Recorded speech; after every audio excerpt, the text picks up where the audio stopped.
Сәлеметсіздер ме, қалдарыңыз қалай? Бұл әңгімеміз көпшілікке ой салар деген ойдамыз. Еламанмен қайнымның тойында таныстық. Қалыңдық жақтан келген біреу. Тойда билеп жүріп, ара-арасында сөйлесе үлгеріп, арамызда сезім ұшқыны пайда болды. Бір апта өткен соң кездесіп, пәтер жалға алып, аптасына кездесіп тұрамыз. Бірде бұл жүрісімде күйеуім біліп қоя жаздады. Біреумен SMS жазысып жүрсің ба деп бас салғаны сол еді, ауа райынан келіпті деп құтылдым. Бірақ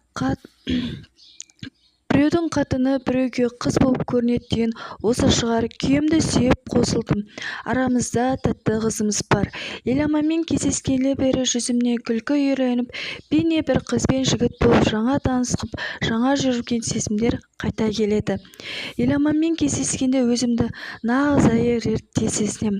Солай жүріп 3 айдан соң аяғым ауыр екенін білдім. Не қуанарымды, не жыларымды білмедім. Бірақ қуанышым басып кетті. Себебі күйеуім екеуміздің екінші балаға жоспар құрған едік. Сөйтсек, ұл туып алдым. Күйеуім мұның бәрінен бейхабар еді. Қуаныштан басы айналып жүр. Бала кімнен екенін білмеймін.